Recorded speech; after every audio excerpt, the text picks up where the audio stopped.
了世人。实力。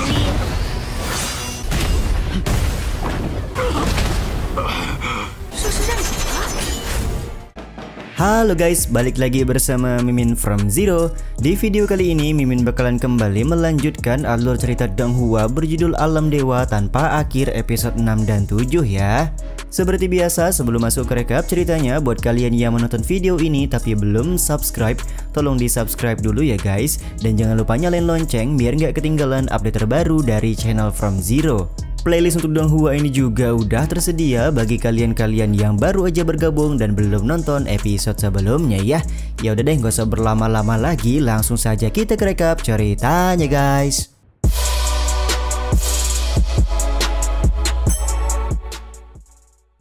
Di akhir episode yang lalu, Li-Han berhasil mengalahkan wanita rubah penunggu lembah hantu. Alih-alih membunuh wanita rubah tersebut, Bang MC malah lebih memilih bertanya bagaimana cara keluar dari tempat ini. Episode kali ini pun dimulai dengan wanita rubah yang mengajak Li-Han pergi ke sebuah danau kecil yang berada di lembah hantu. Di tengah-tengah danau tersebut terdapat sebuah pedang yang dimana jika berhasil mencabut pedang tersebut maka Li-Han bisa keluar dari tempat ini. Meskipun begitu, cara tercepat untuk segera keluar tentu saja bisa dilakukan dengan membunuh wanita rubah.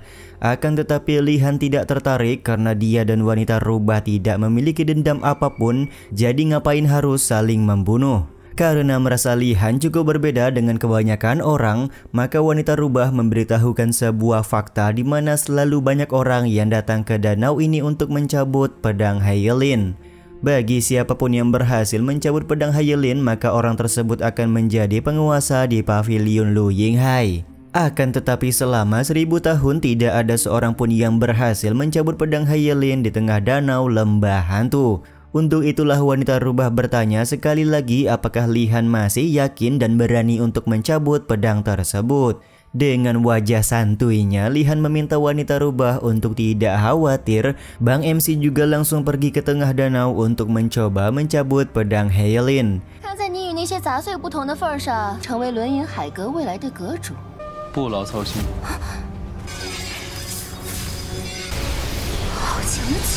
Benar saja, baru juga Li-Han mendekati pedang tersebut, aura spiritual yang begitu kuat langsung terpancar dari pedang Hyelin. Tapi aura spiritual dari Bang MC juga tidak kalah kuat yang menyebabkan fluktuasi kekuatan yang luar biasa. Dikira begitu sulit, ternyata mencabut pedang Hyelin sangatlah mudah. Tapi ada keanehan di mana wanita rubah seperti sudah paham apa yang selanjutnya akan terjadi kepada Li-Han. Yap, benar banget, Li-Han langsung terserap ke dalam danau setelah mencabut pedang Hyelin tersebut. Di saat yang sama wanita rubah juga bertanya apakah si Hai tidak khawatir perihal Li-Han yang sudah terserap ke dalam danau. Si Hai sendiri kelihatan cukup santuy sembari berkata kalau Li-Han mati maka dia akan mencari orang lain sebagai partner. Sementara itu, Li-Han yang tadi terserap sudah masuk ke dasar danau lembah hantu. Di dalam danau tersebut ada sebuah istana yang dimana ada seorang bocah tinggal di dalam istana tersebut. Bocah ini kelihatan cukup senang karena masih ada orang yang berusaha ingin menjadi penguasa pavilion Lu Yinghai dengan mencoba mencabut pedang Hyelin. Dia juga langsung memberikan perintah kepada dua iblis untuk melawan Bang MC kita sembari bertanya apakah Li-Han bersedia bertarung melawan dua iblis ini. Aku sama sekali nggak tertarik membunuh iblis karena aku datang ke tempat ini hanya untuk mencabut pedang Hyelin saja, ucap Li-Han memberikan jawaban.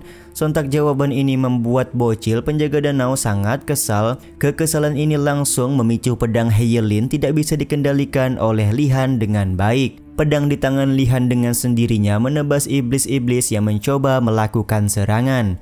Mau tidak mau, Li-Han harus mengikuti gerakan-gerakan dari pedang Hyelin untuk melawan para iblis di dalam danau. Momen ini juga membuat bocil penjaga danau merasa bahagia.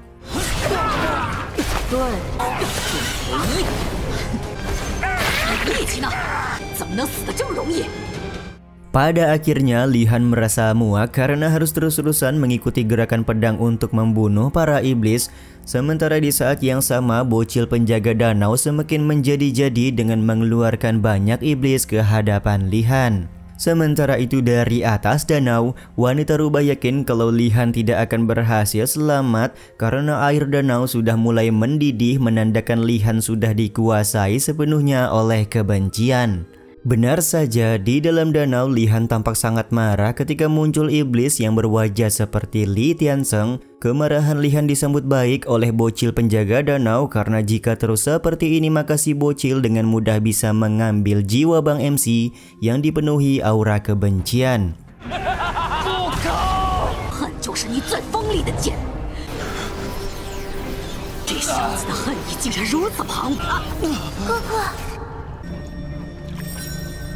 Sementara itu Li Han sendiri seperti dibawa ke sebuah tempat di mana dia bisa melihat jasad dari adiknya Li Yao.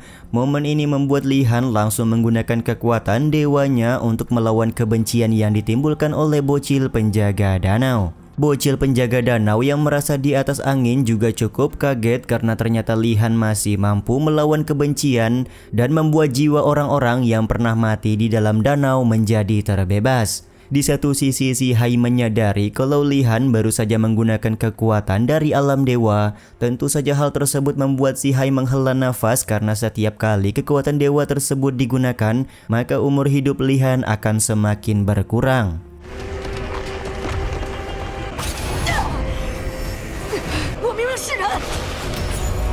Sementara itu bocil penjaga danau merasa heran kenapa budak-budak iblisnya berhasil dikalahkan begitu saja. Dia juga bertanya siapakah Li Han sebenarnya karena mampu menghapus kebencian sekaligus membebaskan jiwa orang yang pernah mati di dalam danau. Kau hanyalah obsesi kebencian dari pedang Heilin.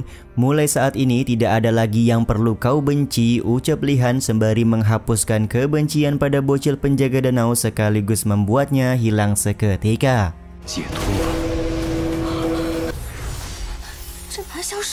Seiring hilangnya bocil penjaga danau, maka segel yang melindungi lembah hantu juga sepenuhnya menghilang. Air dari danau juga tampak langsung kering, tidak bersisa. Wanita rubah juga tampak sangat bahagia karena dia bisa keluar dari tempat terkutuk ini dan merubah penampilannya menjadi manusia seutuhnya. Beberapa saat kemudian, Li Han muncul di hadapan si Hai sembari bertanya berapakah sisa waktu yang masih dia miliki. Dengan tenang si Hai memberitahukan kalau Li Han hanya punya waktu 3 hari lagi untuk bertahan hidup. Sementara itu, wanita rubah sudah keluar dari lembah hantu dan tentu saja membuat semua orang di pavilion Lu Yinghai bertanya-tanya siapakah orang yang sudah mencabut pedang Heilin dan membuat wanita rubah bisa keluar dari lembah tersebut. Bao Wuzeng yang menyadari kalau hanya Li Han yang berada di lembah hantu sudah membuat asumsi kalau Bang MC pasti berhasil mencabut pedang tersebut. Di saat yang sama, 2 orang penatua dari puncak Bai Huafeng dan juga puncak Qinfeng menganggap kalau pavilion Lu Yinghai pasti punya seorang master baru setelah tercabutnya pedang Heilin. Akan tetapi raut ketidaksenangan malah justru terlihat dari wajah Bao Wuzeng. Penatua dari puncak Qinfeng juga mengetahui kalau ada seorang murid yang dikirimkan oleh Master Xing menggunakan formasi ke dalam lembah hantu. Akan tetapi Master Xing menganggap kalau murid tersebut tentu saja tidak akan berhasil mencabut pedang Heilin yang dikenal sulit untuk ditaklukkan. Tiba-tiba saja pedang Heilin menancap di tengah altar diiringi dengan kemunculan dari Bang MC Li Han. Li Han juga tanpa ragu langsung menggunakan pedang Heilin untuk membunuh Master Xing dengan satu kali serangan saja.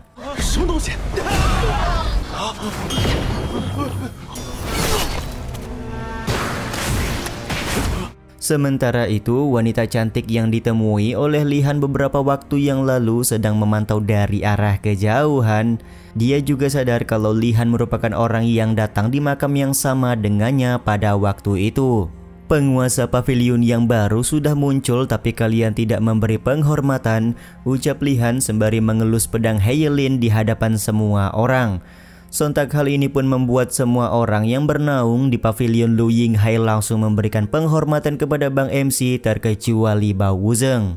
Bang MC langsung menghunuskan pedangnya ke arah Bao Wuzeng sembari berkata, pantas saja anakmu bersikap kurang ajar karena ternyata mendapatkan pendidikan yang buruk dari sang ayah.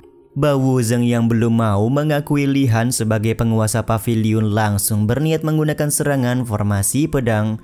Di satu sisi dia juga menjelaskan kepada semua orang kalau Li Han pasti sudah bekerja sama dengan wanita rubah untuk menghancurkan pavilion Lu Yinghai. Semua ini dikatakan oleh Bao Wuzeng agar bisa membuat Li Han dibenci oleh semua orang.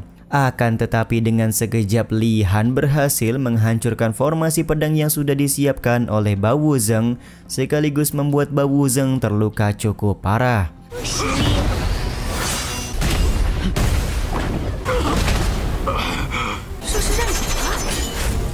Sambil mengarahkan pedangnya ke arah Bao Wuzeng, Li Han meminta semua orang untuk mengakuinya sebagai penguasa pavilion. Jika ada orang yang tidak puas, maka bisa melakukan protes ke hadapannya sekarang juga. Penatua dari puncak Bai Huafeng dan juga puncak Qin Feng pun langsung memberikan penjelasan di mana mereka sudah mengakui Li Han sebagai penguasa pavilion. Mereka berdua juga meminta Bao Wuzeng untuk mengakui Li Han karena toh pedang Haiyilin juga sudah berhasil dicabut oleh Li Han sendiri. Tampak Bao Wuzeng masih belum bisa menerima apa yang sudah dilakukan oleh Li Han. Di satu sisi dia juga mengetahui selama ini penatua puncak Bai Huafeng dan puncak Qin Feng mempunyai rencana tersendiri.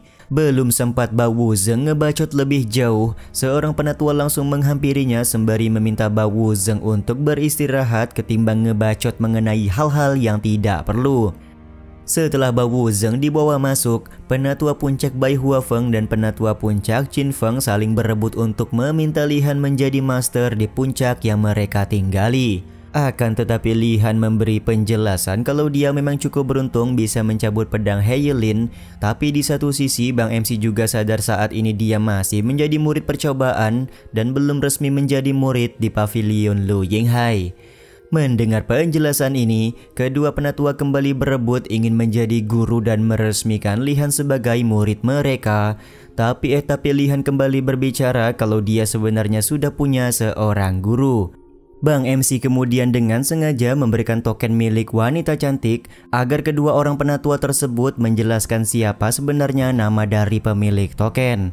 Ternyata token yang dibawa Li Han merupakan token milik penatua bernama Leng Huan yang berasal dari puncak angin dingin. Tapi diketahui selama ini puncak angin dingin tidak pernah menerima seorang murid, jadi tidak mungkin Li Han bisa menjadi murid pribadi dari penatua Leng Huan. Li Han pun kemudian ngebacot di depan dua orang penatua tersebut untuk meyakinkan mereka kalau dia memanglah murid dari penatua Leng Huan. Pucuk dicinta ulang pun tiba-tiba saja penatua Leng Huan turun menghampiri Li Han dan langsung membawanya pergi begitu saja. Tampak di sini dua orang penatua dari puncak Qin Feng dan puncak Bai Huafeng begitu menghormati penatua Leng Huan. Mereka berdua juga tidak menyangka kalau seorang bocah seperti Li Han bisa mengenal Leng Huan yang diketahui sudah menjauhi urusan duniawi.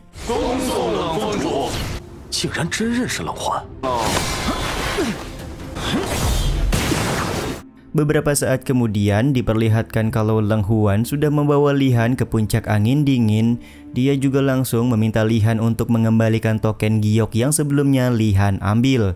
Akan tetapi tentu saja Bang MC enggan untuk mengembalikan token tersebut karena saat ini statusnya sudah menjadi penguasa di pavilion Lu Yinghai.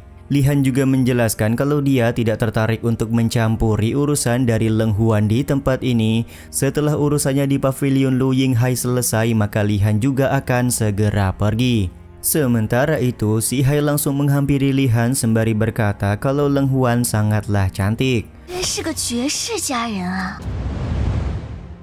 Pujian yang diberikan oleh Si Hai ini juga sekaligus menutup episode kali ini ya guys.